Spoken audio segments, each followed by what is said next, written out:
자, 그러면 먼저 상담에 앞서서 시장에 대한 코멘트 좀 달아드리고 그리고 시작을 할게요. 자, 어제 미국 증시가 또 떨어져서 국내 증시도 아침부터 2600포인트를 약간 훼손하려는 그런 모습들이 있었는데요. 다행히도 2600포인트 밑으로 떨어지지 않았고요. 그리고 거기서 반등을 해주고 있는 모습이에요. 사실 어제 국내 증시가 좀 선반영된 부분도 분명히 있었습니다. 국내 증시가 어제 하락이었고요. 그리고 장중에 미국 선물지수가 좀 떨어졌어요. 그래서 국내 증시는 미국 증시 대비 조금 더 충격을 미리 흡수한 그런 모습이었기 때문에 오늘 낙폭이 조금 더 덜하지 않았나라는 생각이 듭니다. 사실 지금 미국에서 어제 뉴스를 보신 분들은 아마 아실 거예요. 이제 스태그플레이션이라는 단어가 또 나왔습니다. 물가 상승, 또 금리 인상, 그리고 또 뭐 가계 부채라든지 여러 가지 악재들이 있었는데 또 스태그플레이션이라는 새로운 단어가 등장하면서 시장이 또 요동을 쳤단 말이죠. 스태그플레이션이라는 단어는요, 결국은 이제 물가가 상승하는 가운데 경제도 침체될 수 있다는 거거든요. 정말 안 좋은 상황이에요. 그런 상황에서는 결국 이제 물가가 올라오고 있기 때문에 사실 돈을 풀 수도 없는 그런 상황이라 사실 이도저도 못하는 그런 상황이 되는 거죠. 그래서 거기에 대한 충격이 어제 미국 증시에 반영이 됐는데 사실 제가 볼 땐 그래요. 아직 일어나지 않은 상황이거든요. 물가는 올라가고 있지만 지금 미국 경제는 계속 좋아지고 있는 상황이에요. 그렇지만 러시아하고 우크라이나 이 관계 때문에 유가가 계속 치솟고 있고 이런 가운데서 경제도 위협을 받을 수 있다라는 어떤 우려감이 나왔을 뿐 실제로 진행된 건 아니기 때문에 너무 이 부분에 대해서 심각하게 받아들일 필요는 없다라고 저는 생각을 합니다. 거기에 지금까지 시장에서 악재들이 굉장히 많이 나오지 않았습니까? 가계부채 문제도 계속 거론됐었고요. 그리고 얼마 전에 또 지난해는 이제 헝다그룹 이걸로 인해서 전 세계가 또 경제 위기까지 갈 수 있다라고 했지만 결국 또 지나가는 문제였어요. 사실 저는 주식 투자를 하면서 이런 생각들이 많이 들어요. 정말 주식시장은 개인들이 돈을 벌게 놔두질 않는구나. 개인이 돈을 버는 거 굉장히 원치 않는구나라는 생각이 드는 게 사실 주가가 올라갈 때는 계속 더 올라갈 거라고 얘기를 해요. 시장에서는. 그리고 지금 팔지 말아라. 더 올라간다, 더 올라간다. 그러다가 결국은 좋은 기회에 팔아서 수익을 낼 수 있는 기회를 놓치게 만듭니다. 또 어느 때는 주가가 빠질 때는요, 지금 더 빠질 거야, 더 빠질 거야 라는 공포심을 굉장히 많이 해줘요. 그러다 보니까 결국 그 공포심을 이겨내지 못하고 팝니다. 그래서 큰 손해를 보게 만들죠. 하지만 내가 팔았을 때 외국인과 기관들은 결국은 그 종목들을 사게 돼요.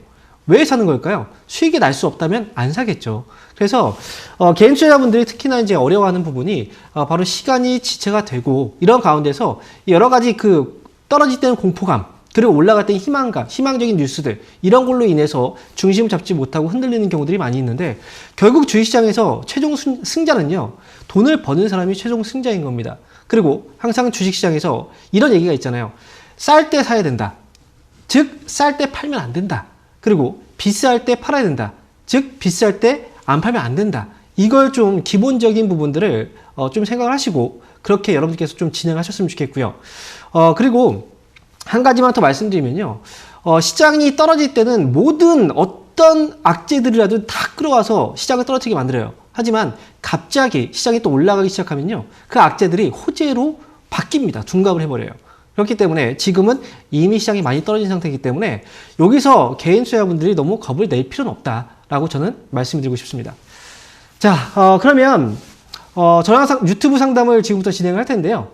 유튜브 남겨주신 종목들 좀 신속하게 한번 확인을 해보도록 할게요. 자, 첫 번째 상담은요. 시젠이고요. 76,900원의 10%예요.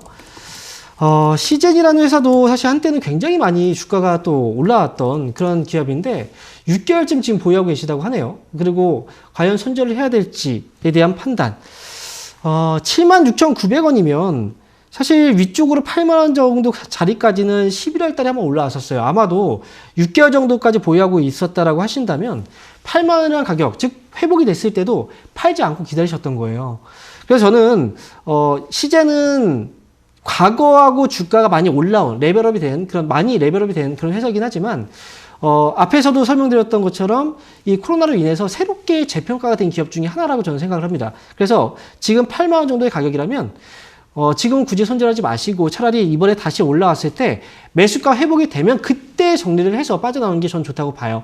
다만 이렇게 말씀드리면 추가 매수를 또 해볼까? 이런 생각하실 수 있어요. 하지만 추가 매수만 없이 반등시 매수가에서 정리하신다면 잘 빠져나올 수 있을 겁니다.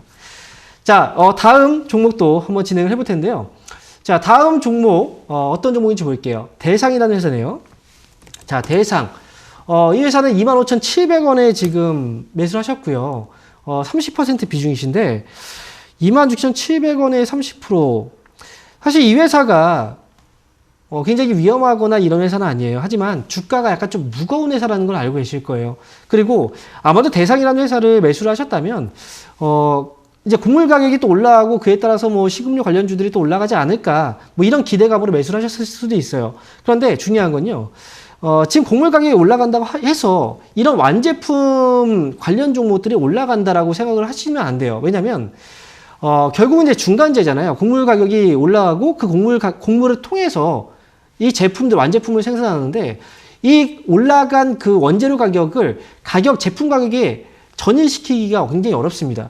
만약에, 이 원재료 가격이 올라간 만큼 제품 가격 인상으로 이어진다면 당연히 주가의 상승 수혜를 볼 수가 있어요. 하지만 지금은 이미 인플레이션, 지금 물가도 많이 올라간 상태에서 이런 서민들이 이 소비를 하는 이런 제품들의 제품 가격을 바로바로 인상시키기가 굉장히 어려워요. 그래서 완제품을 생산하는 업체들 같은 경우에는 곡물 가격이 올라갔다고 해서 바로 얘네들이 수혜주겠다라고 생각하고 접근하신다면 굉장히 위험합니다. 그래서 지금 대상 같은 경우에는 지금은 주가가 좀 어느 정도 좀 빠져 있는 상태고요. 따라서 지금 매수한 가격이 25,700원이라면 이 회사는 좀 시간 투자만 하신다면 매수가에서 빠져나올 수 있어요. 그래서 저는 보유 의견 드리겠고요. 위쪽으로 목표 주가는 그래도 27,000원까지 좀 기다려보자 라고 말씀을 드리고, 혹시나 지금 비중이 30%이기 때문에 추가 매수 좀 어렵겠네요. 그래서 목표 주가는 27,000원 제시해 드리겠습니다. 자, 이어서 다음 종목 한번 이어가도록 하겠습니다. 자, 이번 종목은요, 기아네요. 기아. 자, 이 매수 가격이 68,900원이고요. 20% 비중을 매수하셨어요. 자, 사실 국민주 중에 하나지 않습니까? 그리고 주가가 또 워낙에 많이 올라오기도 했었고요. 그래서 이 기아와 현대차를 매수하신 분들은 그래도 안전하니까 기다리면 올라올 수 있겠지라고 생각을 분명히 하셨을 것 같아요. 그런데 지금 러시아 악재 때문에 지금 고민 중이다. 그런데 지금 장기 투자라고 말씀하셨거든요. 68,900원에 지금 매수를 하셨는데, 장기 투자 관점에서 고민을 하고 계시다. 솔직히 지금 언제쯤 매수하셨는지 모르겠어요. 근데 제가 볼 때는 그래요. 이 기아도 그렇고 현대차도 그렇고요. 과거의 주가하고 비교해 봤을 때 이미 굉장히 큰 상승이 이미 나온 상태거든요. 그런데 현재 매수 가격보다 지금 주가가 위에 있다라고 한다면 굳이 이 가격에서 장기 투자는 저 같으면은 지금 안 할 것 같아요. 그래서 만약에 지금 매수가보다 현재 주가가 위에 있어서 손실 없이 빠져나올 수 있다면 지금은 일단 정리하시고 저는 조금 더 낮은 가격대까지 기다릴 것 같습니다. 그러니까 기아는 지금 매수 가격이 68,900원이시니까 저는 일단 정리하고 나서 나중에 조금 더 떨어졌을 때 최소한 65,000원 아래에 왔을 때 그때부터 한번 고민을 해보시는 게 어떨까 싶어요. 그래서 저는 정리 의견 드리도록 하겠습니다. 자, 그러면 지금 유튜브 종목 상담은 잠시 여기서 마치도록 하겠고요. 이어서 전화 상담을 한번 이어가 보도록 하겠습니다. 자, 투자 팁 지금 나오고 있는데요. 이 프로그램은 시청자분들의 투자 판단에 참고가 되는 그런 정보를 제공하기 위한 거고요. 최종적인 투자에 대한 책임은 여러분들이 있다는 거 꼭 기억하시기 바랍니다. 자, 대한광통신인데요. 자, 매수 가격이 24,000원이고요. 40% 비중이시네요. 2,400원이시네요. 대한광통신 2,400원에 매수하셨다면 역시 아마 올 초나 그쯤에 하신 게 아닌가라는 생각이 들거든요.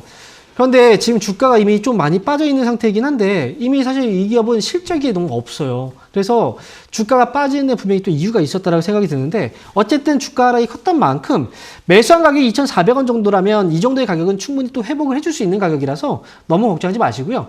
저는 지금은 2,400원 매수가죠. 매수가 회복이 되면 그때는 최소한 절반은 좀 줄여가세요. 그리고 나머지 최종적인 목표 주가는 2,600원까지 너무 높게 보지 마시고 2,600원 정도를 목표 주가로 제시해 드리도록 하겠습니다.